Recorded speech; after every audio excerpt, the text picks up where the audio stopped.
E esse fruto tá ligado, irmãos, com o Sermão do Monte. Por quê? Ali, meus irmãos, Jesus é o início da caminhada dele. Ele já tinha feito milagres, mas é a primeira vez que ele senta com o povo para ensinar. E naquele contexto, o povo judeu estava sendo, sob o domínio de Roma, e eles esperavam um Messias, para tirar eles desse jugo e instaurar um reino ali em Israel. E eles esperavam um reino literal. Aí vem Jesus e dá características espirituais, comportamentos para um reino vindouro, sabe, irmãos? E aí eles ficam meio decepcionados, mas aqui nesse texto, principalmente, nós vamos ler só o início do sermão, do capítulo 5 de Mateus, 1 ao 12. Mas esse sermão vai até o capítulo 7. Leia para você ver, ali você confronta a sua vida. Porque aqui é o resultado de tudo que eu falei antes, sabe? Da armadura de Deus em você, para você lutar. Como que você vai lutar contra o inimigo se você não ora, se você não jejua, se você não tem vida com Deus, se você não estuda a palavra? Sabe, irmãos? Então vamos ver o resultado aqui, ó. Vamos lá. Vendo Jesus as multidões, subiu ao monte, e como se assentasse. Isso demonstrava no costume judaico que ia falar sobre um assunto sério quando eles se assentavam. Na sinagoga, quando ia falar coisas sérias, eles se assentavam. Então aproximaram-se os discípulos, e ele passou a ensiná-los, dizendo: Bem-aventurados os humildes de espírito, porque dele é o reino dos céus. Bem-aventurados que choram, porque serão consolados. Bem-aventurados os mansos, porque herdarão a terra. Bem-aventurados que têm fome e sede de justiça, porque serão fartos. Bem-aventurados os misericordiosos, porque alcançarão misericórdia. Bem-aventurados os limpos de coração, porque verão a Deus. Bem-aventurados os pacificadores, porque serão chamados filhos de Deus. Bem-aventurados perseguidos por causa da justiça, porque deles é o reino dos céus. Bem-aventurados sois quando por minha causa vos injuriarem e vos perseguirem, e mentindo disserem todo mal contra vós. Regozijai-vos e exultai, porque é grande o vosso galardão no céu, pois assim perseguiram aos profetas que viveram antes de vós. Agora olha para esse texto que nós lemos aqui, isso é só uma parte. Jesus continua falando.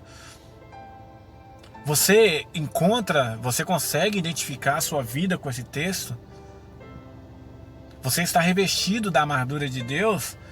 Tem que produzir esse fruto. Esse aqui, ó. Esse aqui, irmãos, esse texto, esse sermão, ele traz a característica de um cidadão do reino de Deus. A característica de um sacerdote de Deus, que se humilha perante o Senhor, sabe? Que é misericordioso. Aqui vai falando, que chora. Sabe, irmão, nós pecamos ainda, mas como eu disse, o Espírito Santo ele se entristece toda vez que nós pecamos. O pecado ele deixou de ser uma rotina na nossa vida, mas às vezes, infelizmente, ele acontece. E você tem que sentir esse impacto. Você é humilde, e humildade não é de ser pobre, de ser não ter nada para comer, não, irmãos. Humilde o seu coração é soberbo, sabe? Irmãos, essas características são espirituais e elas afloram aqui para o mundo literal. E você tem uma vida que as pessoas olham para você e ela fica impactada, ela fica porque você é feliz, sabe? Característica do fruto do Espírito. Você tem paz, você é manso, você é longânimo, você tem domínio próprio, você é misericordioso. Você é pacificador, não arruma confusão com as coisas. Você ama a justiça, você tem fome e sede de Deus, de fazer as coisas corretas, de cumprir a lei de Deus. Sabe, irmãos, isso é um resultado da armadura de Deus em nós e do poder certo do Espírito e do fruto do Espírito dentro de nós, que vai gerar essas atitudes, sabe? Então, avalia. Pega a palavra e confronta, sabe, irmãos? Tem uma vida diante do Senhor, sabe? Sacrifícios da tarde e da manhã. Sua oração, sabe? Leu aqui no Sermão do Monte, Mateus capítulo 6, Jesus fala sobre a oração, como nós devemos orar. Nós vamos estudar até sobre essa oração, porque ela é maravilhosa, profunda. Ela fala coisas de agora, que pode ser aplicado para a nossa vida, como coisas futuras. Sabe, irmãos, a sua oração tem que ser uma oração que Deus quer. A sua vida tem que ser uma oração conforme Deus quer. E muitas vezes, aqui, ó, mais para baixo, às vezes a gente vem para o Senhor, faz uma evangelização e fala para vir, vem para cá que todos os seus problemas vão ser resolvidos. Vem servir ao Senhor, porque não, irmãos. Você vai ser perseguido. E na tribulação vai ser perseguido mais ainda. Hoje você já é perseguido. Se você é cristão de verdade, você anda na contramão do mundo. E o mundo ama pecar. O mundo, ele se esbanja no pecado. Só que você vai na contramão. E aí as pessoas que fazem o quê? Te perseguem. Fala que você é o caretão. Que não quer estar do seu lado. Porque às vezes... Porque o mundo, irmãos, ele não compactua com o correto. O mundo jaz do maligno. Mas como também diz no próprio Sermão do Monte, nós temos que ser luz e sal. Nós influenciamos as trevas. Sabe, às vezes tem pessoas que saem, às vezes, principalmente jovem, né? Tem muito essa desculpa. Ah, não, eu vou pra sair com meus amigos porque eu sou luz lá no meio deles. Você está impactando eles ou eles estão te impactando? E você está indo pro brejo, sabe? Fazendo tudo de errado, sabe? Entristecendo o Espírito do Senhor, cometendo um monte de pecado desenfreadamente, não sente nada por conta disso. Entendeu? Luz, irmãos. Jesus andava com publicanos e pecadores, mas ele impactava a vida dessas pessoas. Entendeu? Ele impactava, ele mudava a vida dessas pessoas. E essas pessoas, quando tinham um terreno bom no coração, a semente que Jesus plantava crescia e dava frutos. Tudo que você faz, irmão, tem que ser para o reino. Tudo que você faz tem que ser para o reino. O seu trabalho tem que ser para o reino. A sua vida cotidiana. Seu testemunho. Às vezes o seu testemunho vai trazer a pessoa para Jesus. Mais do que se você pegar a Bíblia e começar a pregar para ela. Falar do Evangelho. Porque ela vai se espelhar em você. A Paulo mesmo fala que a sua vida é uma carta lida. Você tem que transparecer para as pessoas o que é o Evangelho. Não somente falar. Você tem que viver o Evangelho, viver a palavra. Não adianta você estudar a palavra, conhecer, vai ser só conhecimento se você não aplicar, não viver.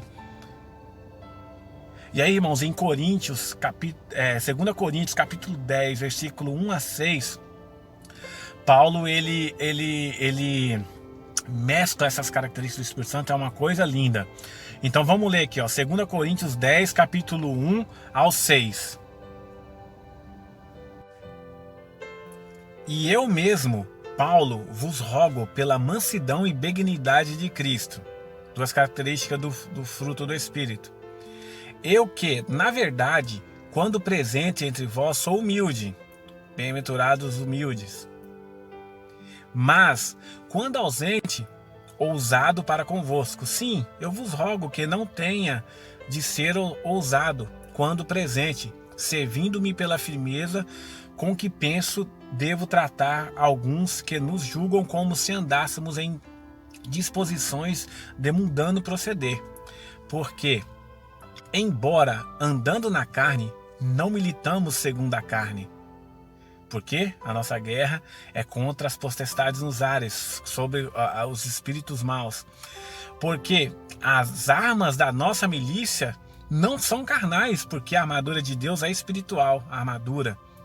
Por isso que Paulo falou em Efésios, ele está falando aqui em Coríntios, mas revestidos da armadura. E sim poderosas em Deus para destruir fortalezas, anulando nós sofismas e toda altivez que se levante contra o conhecimento de Deus. Espírito de conhecimento.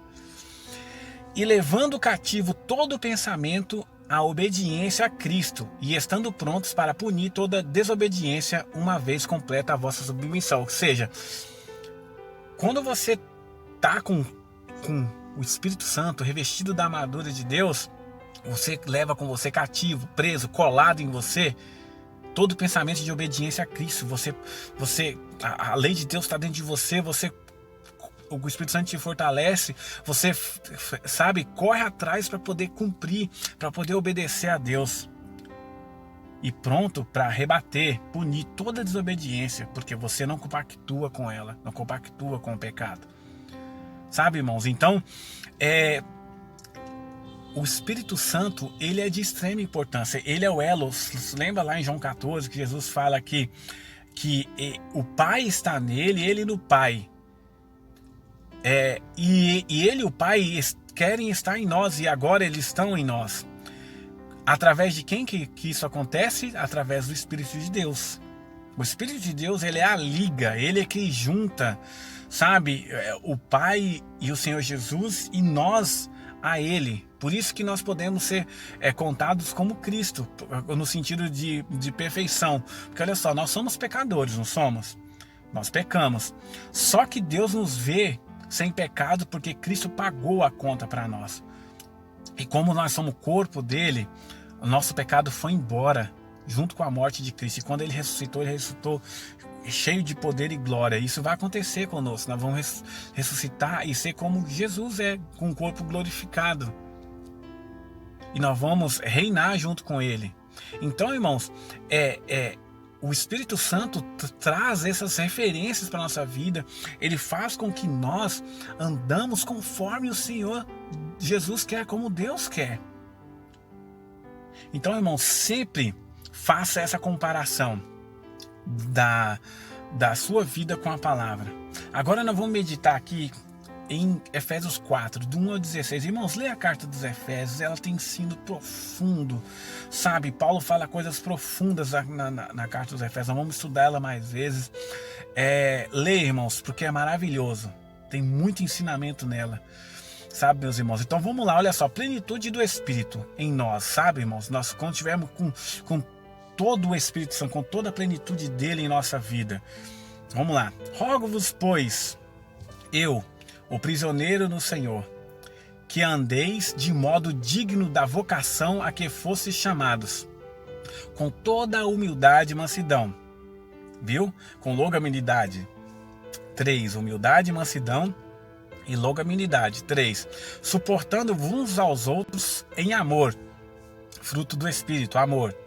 Esforçando-vos diligentemente por preservar a unidade do Espírito no vínculo da paz. Unidade do Espírito, o quê? No corpo, porque há somente um corpo e um Espírito.